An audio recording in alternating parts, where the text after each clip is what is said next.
And then there's the Chinese. This is already one of the 5 fastest collapsing workforces in human history. And this data from June of last year is wrong. They updated the data in July. Check out the bottom of it. They are now reporting officially a larger drop in the birth rate in the last 5 years in China than what happened to the Jews of Europe during the Holocaust. That's official data.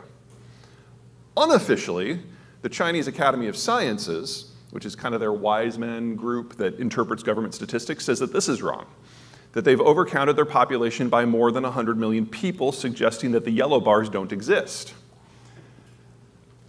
And this is not the low case forecast now.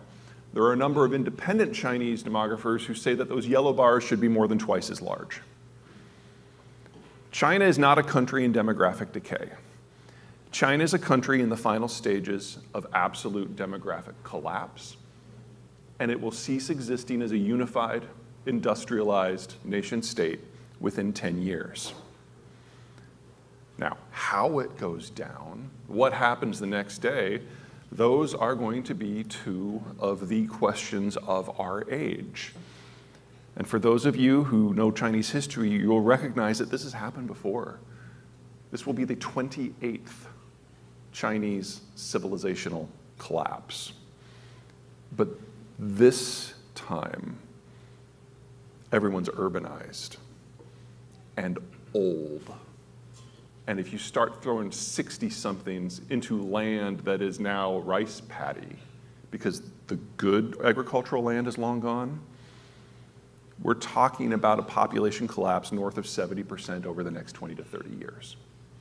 And whoever's left won't have skills or physical capability.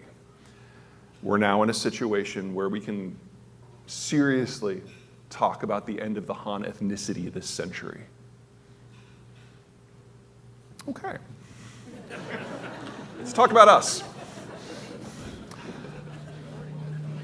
I am thrilled that I can say this. Baby boomers don't matter anymore. Oh, thank God. We've been stressed about everything about the baby boomers since they burst upon the scene in the early 60s. And now, half of them have finally entered retirement, and we can start talking about what's next. The snake is finally swallowing that watermelon. Bliss. Of course, they're the baby boomers, and it's all got to be about them. So they are rolling a couple grenades into the room on their way out. Number 1, capital. Half of the boomers have already retired. That means half of them have already liquidated their life savings and gone from stocks and bonds into relatively low velocity investments like T-bills and cash. The velocity of capital has slowed. The cost of capital has roughly tripled in the last 5 years. It will triple again in the next few years as the rest of them liquidate their savings upon retirement. This isn't the Fed. This isn't Trump, this isn't Biden, this is not the business cycle. This is the boomers saying goodbye in that special way they have. Second, labor. Half of the boomers have already retired. They're our single largest concentration of skilled labor. The inflation we've been experiencing in the last few years, I'm not suggesting there aren't a lot of things in play, there are a lot of things in play, but the single biggest piece is labor inflation. And that will last until such time as another large generation fills their shoes. And that won't be for quite some time. So if you're going to ignore everything else that I say, remember this: hire and borrow, hire and borrow, hire and borrow. Because the boomers aren't done leaving yet. And capital and labor costs are going to go up sharply from here for years, and in some cases, decades. This is the best macroeconomic environment for expansion we're going to have in quite some time. More on that in a minute. Next generation down, Gen X, this is me. I'm part of what was until very recently the smallest generation in American history. And if there's a single defining trait for my generation, it's just that we absolutely loathe the boomers.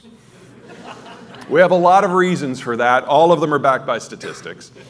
But let's focus on the one that's most appropriate for this conversation, and that's family. When the boomers were released upon the world in the 60s, there were so many of them that they competed with one another for labor, or for remuneration, and so they pushed down the cost of labor. And it got so bad that they did two things that no generation before had done. Number one, they became mobile. This reputation that Americans have for jumping around, that's mostly the boomers looking for better job opportunities, where there are fewer other boomers to compete with. And second, the women's lib movement. The pressure on the household was so much that women came into the workforce in order to get jobs to increased family take-home pay, which only pushed down the cost of labor more. Which is why the boomers have the highest divorce rate in our history. When you have that sort of fiscal pressure every single day, of course it's going to be hard on the family. Now, my generation looks at this and like, oh no, no, we are not going to make that mistake. For us, our families and our time are at least as important as our money. We are far more likely to be single income households. Now, our relationships are more durable because of that, but wow, have we paid a price.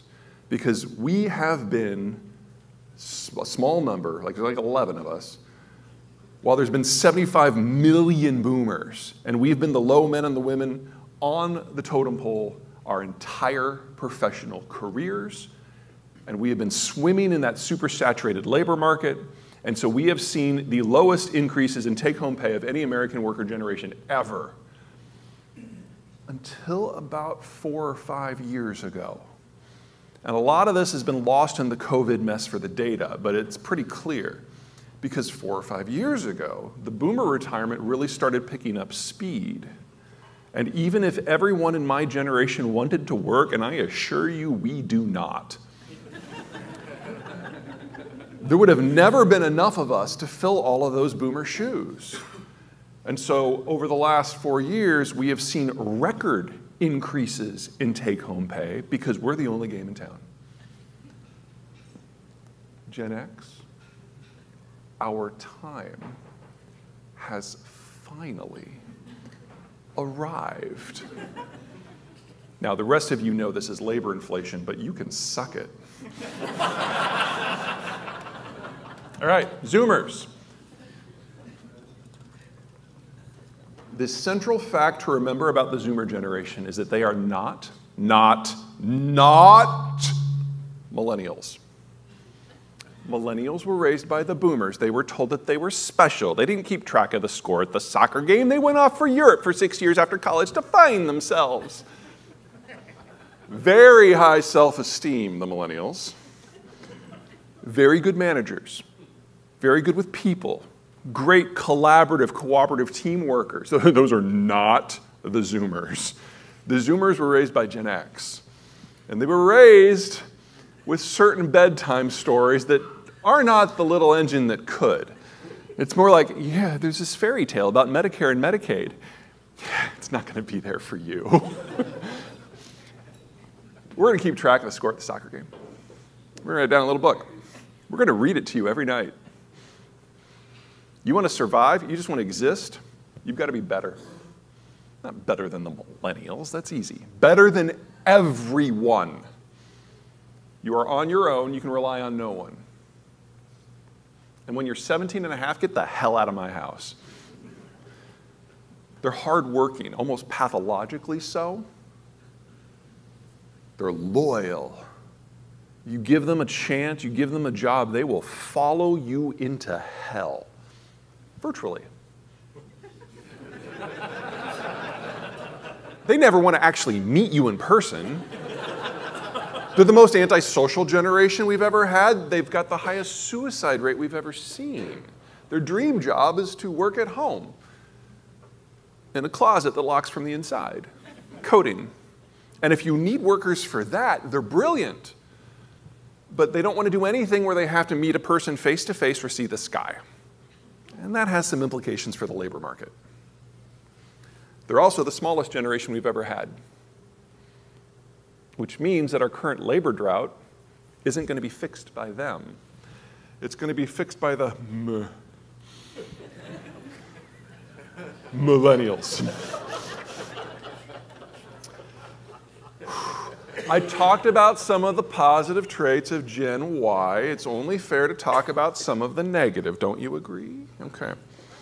Narcissistic, lazy, show up for work at the beginning of the week at the crack of dawn on a Tuesday. The data supports that for half of them. The other half have always done everything that we have ever requested of them. I didn't phrase that fairly. The other half have always done everything that we have always demanded of them.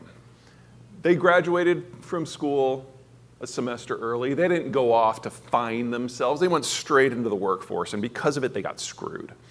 They were the last ones into the room when the financial crisis hit, and so they were the first ones kicked out.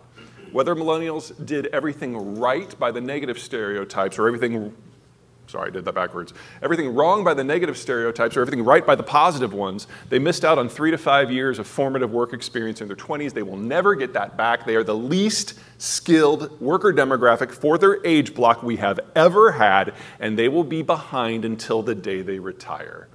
And yet, all our hopes go with them because they are many. A large generation, the boomers, makes a large generation, the millennials, will make a large generation, whatever comes next. And that's how this gets fixed. 2 things going on.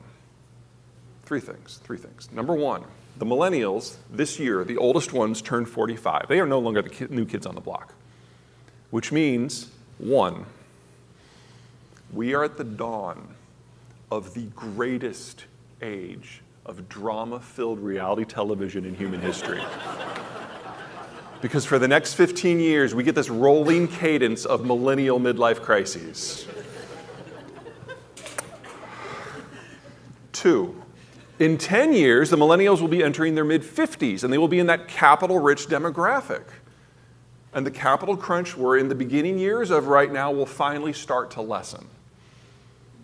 3, in about 20 years, the millennials' kids will have grown up, gotten trained, and entered the workforce in numbers sufficient to alleviate the labor crunch.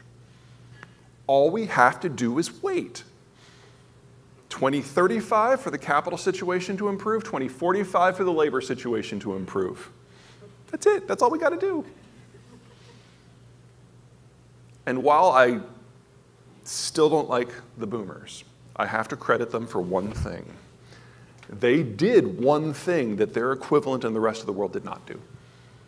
They had kids.